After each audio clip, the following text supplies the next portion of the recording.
Serviu de berço para uma cultura milenar. Vamos a Lalibela, uma cidade sagrada esculpida de cima para baixo, como essa igreja. Muita história e um show de imagens agora na estreia da nova temporada da Jornada da Vida.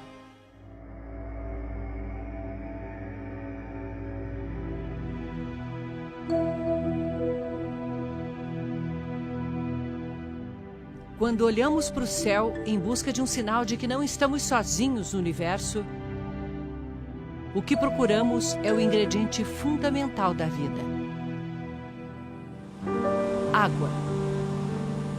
Praticamente toda a vida que conhecemos depende de água.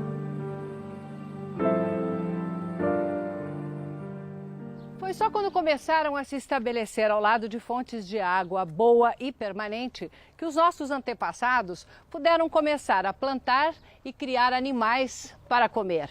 Sem precisar se deslocar todos os dias em busca de alimentos, passaram a ter tempo livre. E foi assim que, ao lado dos rios, teve início a grande jornada das civilizações. Nossa nova jornada percorre o Rio Nilo. Das selvas da África ao deserto, das montanhas ao mar. O Nilo das reservas de vida selvagem, das pirâmides desconhecidas e dos faraós negros. O Nilo generoso que dá o pão. O Nilo Deus, que deu origem a uma das civilizações mais fascinantes da história da humanidade. O Grande Nilo tem origem em 2 lagos. Do Vitória sai o Nilo Branco. Do Tana, na Etiópia, o Nilo Azul. Percorremos mais de 6.000 quilômetros, 4 países até a Foz no Mar Mediterrâneo.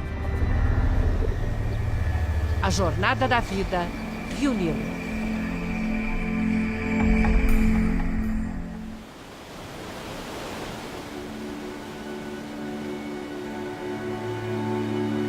Lago Tana, Etiópia.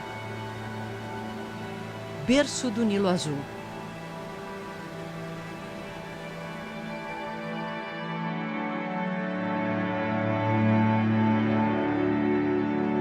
Os pescadores ainda navegam em barcos de papiro, os mesmos que os antigos egípcios usavam.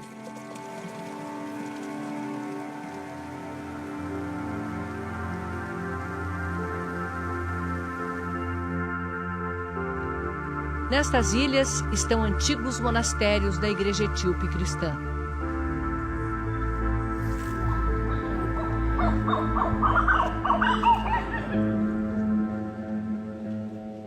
Homens armados protegem contra o roubo de arte sacra. Por trás dos muros medievais, templos redondos com paredes de barro. Só o telhado mudou em 1.500 anos. Essas pedras vulcânicas aqui são o sino da igreja.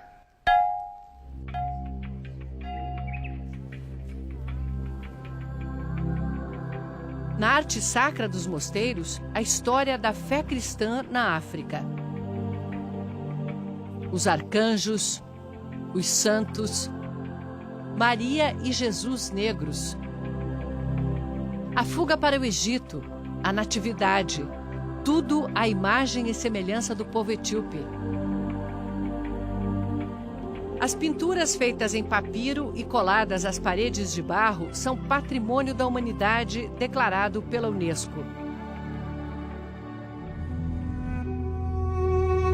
Cercados de muçulmanos por todos os lados, os etíopes resistiram a várias tentativas de invasões. Nas paredes estão os feitos das guerras e a fé nos santos protetores. Eles acreditam que conseguiram derrotar todos os exércitos invasores, dos muçulmanos até os italianos que queriam colonizar a Etiópia, porque São Jorge, o guerreiro, estava com eles no campo de batalha.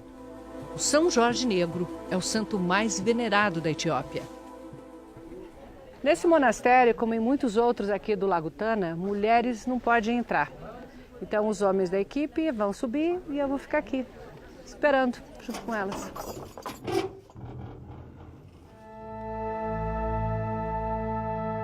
Lá dentro, os corpos mumificados de 5 imperadores etíopes e uma incrível coleção de livros religiosos.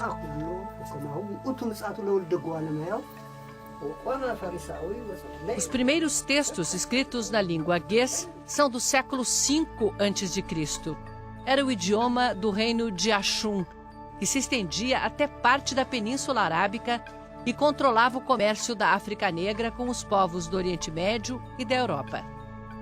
O mais incrível, essa parte da Etiópia se converteu ao cristianismo no século IV, depois de mais de 1000 anos de tradição judaica. Pela tradição, o primeiro rei era filho do rei Salomão com a rainha de Sabá e por isso se tornou o guardião da Arca da Aliança, que para os etíopes nunca foi a Arca Perdida. Teria passado 800 anos numa ilha aqui no Lago Tana e depois transferida para um monastério a 1000 quilômetros daqui, onde estaria sendo guardada por monges e longe dos olhos do público. A Arca da Aliança, que era com os judeus, passou a ser a Arca da Aliança com os Axuns.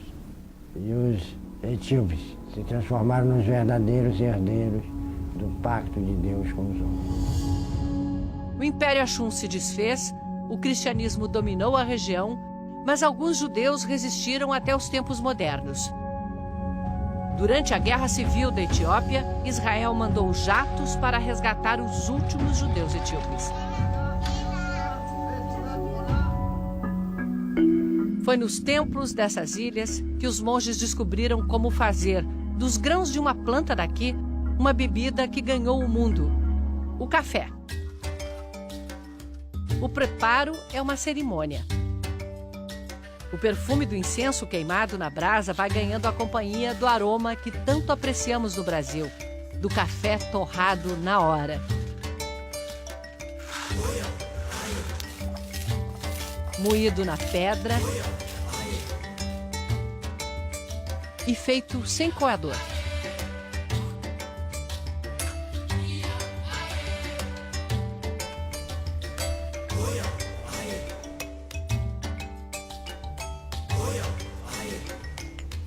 Nossa, café delicioso, super forte.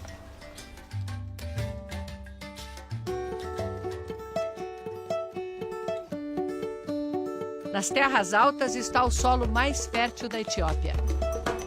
Daqui sai o alimento para 100 milhões de pessoas. No país, que é um pouco maior do que a região sudeste do Brasil e tem metade do território em desertos. Um trabalho árduo que não poupa nem as crianças. Enquanto uns aram a terra, outros separam da palha os grãos de tefe. O menor grão do mundo, considerado um superalimento. É o tefe que separa a Etiópia da fome.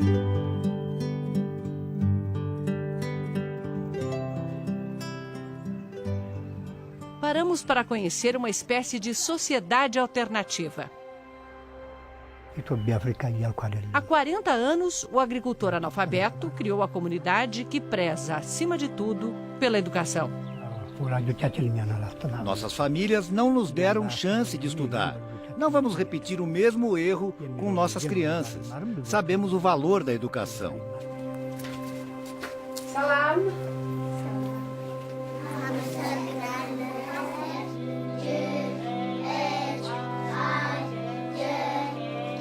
Desde cedo, as crianças aprendem inglês para terem mais oportunidades na vida. Na maioria das vilas e mesmo das cidades, o que está no centro dessas comunidades é uma igreja. Só que aqui é uma biblioteca. Outro lugar importante é a Casa dos Velhinhos. Bem no centro da vila, eles recebem os cuidados de todos. Não precisa ser parente.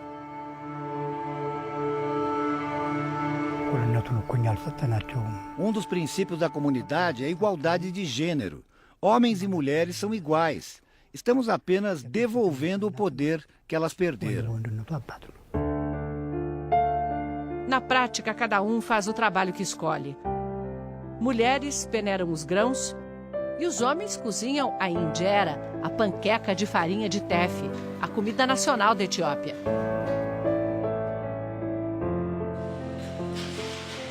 Na tecelagem comunitária, todos tocam os teares. e compartilham os lucros.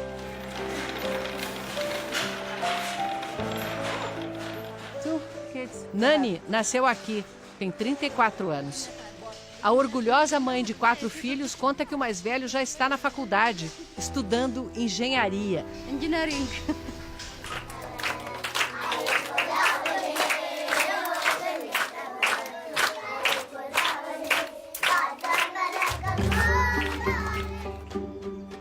Seguimos para Lalibela.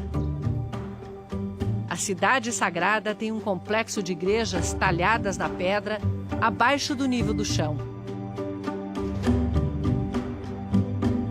Todas interligadas por um sistema de túneis, passagens, pontes de pedra. Por todo lado, demonstrações de fé.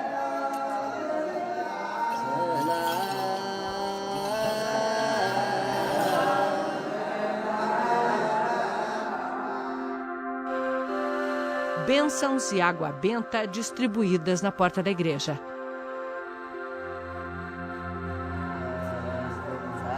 A família veio de longe para batizar o bebê numa caverna.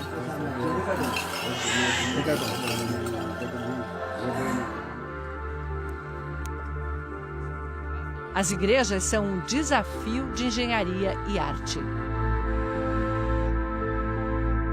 Vista de cima, a de São Jorge é uma cruz, toda em granito rosa, que com o tempo ganhou também o amarelo do líquen que cresce na pedra.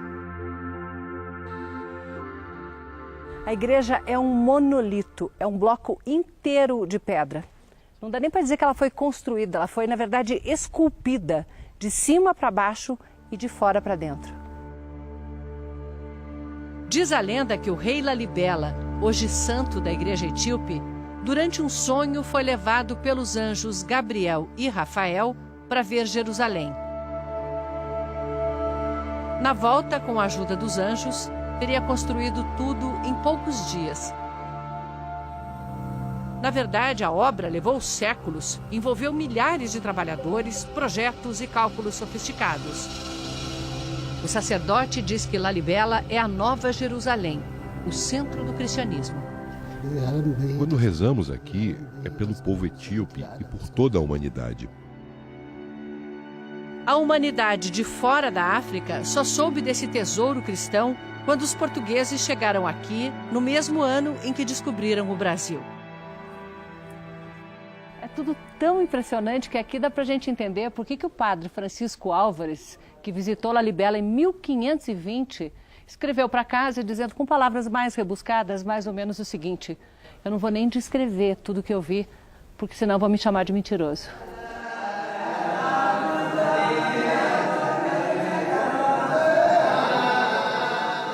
Impossível dizer se o que fascina mais é testemunhar as orações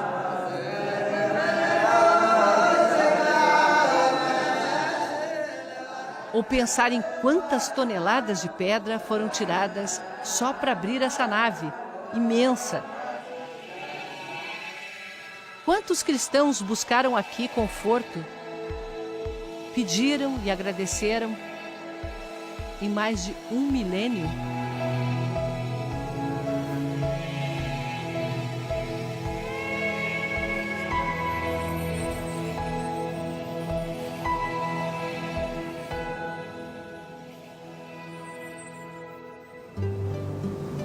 Hora de encontrar o Nilo Azul. Ele deixa o Tana mansamente e cruza os campos onde aves e gado disputam espaço.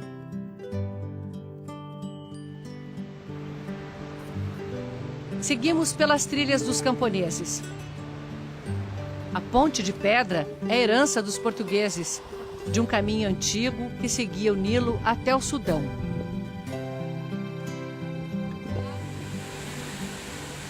Chegamos à Catarata do Nilo Azul, que começa a sua descida rumo ao mar Mediterrâneo.